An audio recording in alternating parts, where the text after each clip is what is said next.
Monsieur Seguin habitait dans une jolie ferme, entourée de verdure et située au pied des montagnes. Sa vie était rythmée par son amour pour les chèvres qu'il élevait avec soin.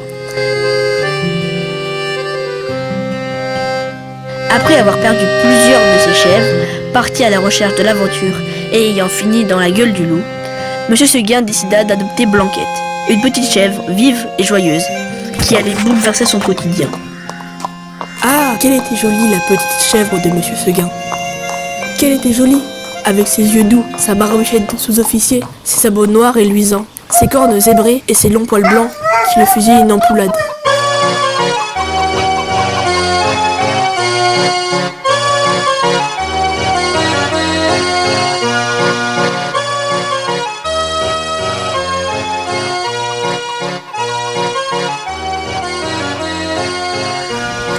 Eh bien, ma petite Blanquette, tourne chez toi. Regarde comme la ferme est belle. Tu as de quoi gambader dans l'enclos, grignoter de l'herbe bien tendre et boire l'eau fraîche de la fontaine. C'est prêt à toi, tout à toi. N'est-ce pas une vie idéale?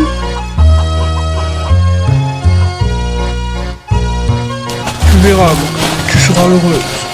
Il n'y a rien de mieux qu'une vie tranquille et loin de nous.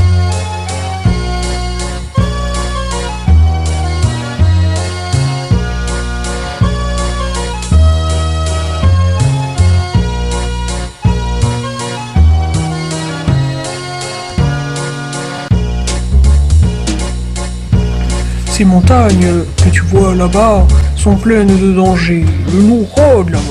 Je ne voudrais pas qu'il t'arrive malheur.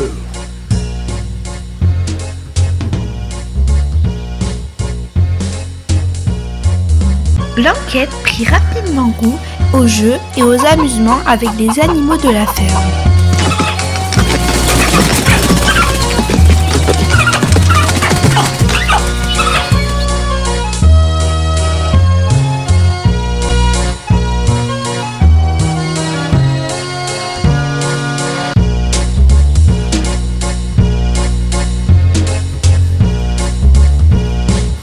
Puis, docile, caressante, se laissant traire sans bouger, sans mettre son pied dans l'écuelle, un petit amour de chèvre.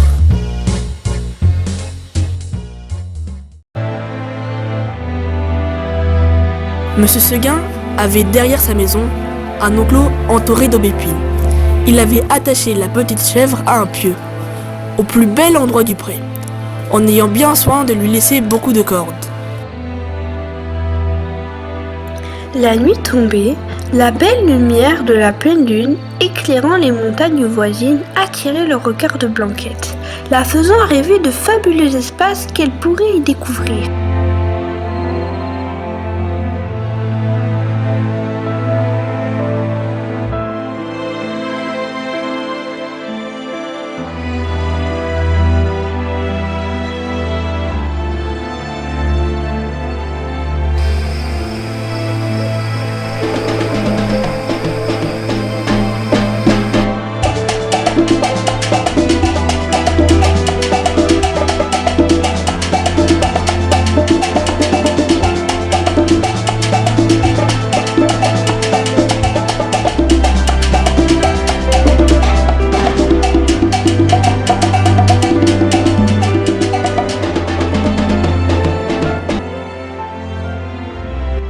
Malheureusement, tout cela n'était qu'un simple rêve et Blanquette était revenue à sa triste réalité.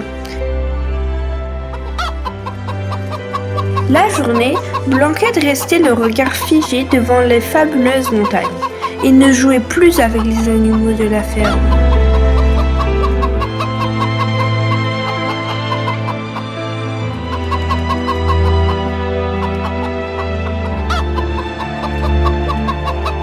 Monsieur Seguin remarqua vite des changements dans l'attitude de Blanquette.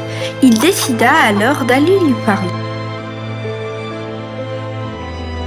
Tu es peut-être attaché de trop court. Veux-tu que j'allonge la corde?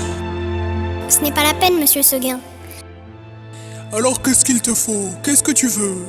Je veux aller dans la montagne, monsieur Seguin. Ah mon Dieu, Blanquette, tu veux me quitter? Oui, monsieur Seguin. Écoutez, monsieur Seguin, Je me languis chez vous. Laissez-moi aller dans la montagne. Mais malheureuse, tu ne sais pas qu'il y a le loup dans la montagne. Que feras-tu quand il viendra? Je lui donnerai des coups de corne, monsieur Seguin.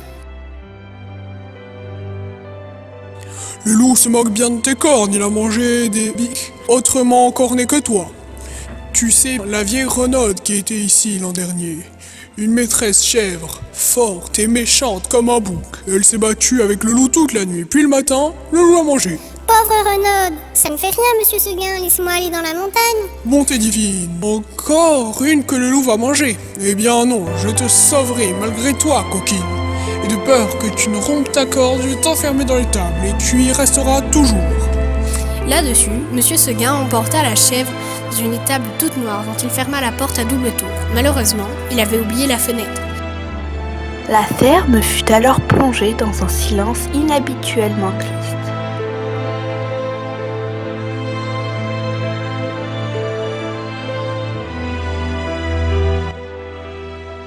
Au milieu de la nuit, le calme total régnait dans toute la ferme. Soudain,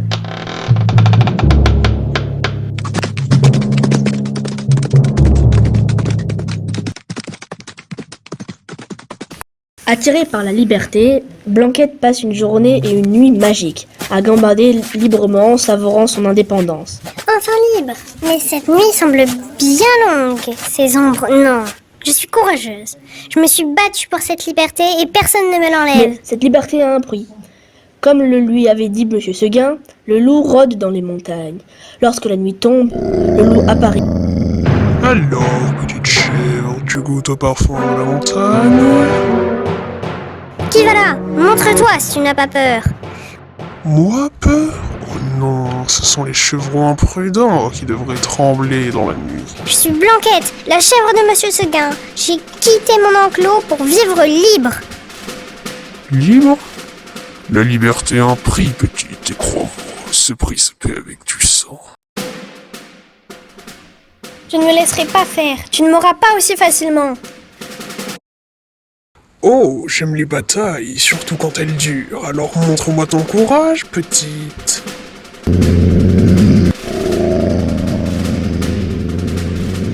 Même si je tombe libre. le loup bondit, ses crocs pris à frapper. La chèvre esquiva avec agilité, ses sabots frappant le sol. Elle chargea à son tour. Tu es tenace, mais combien de temps penses-tu tenir face à la nuit? Les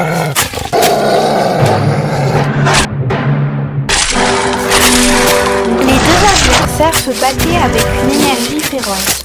Le bruit de leur affrontement réveillait dans la montagne. Aux premières lueurs du jour, Monsieur Seguin découvrit devant sa grange la fenêtre grande ouverte.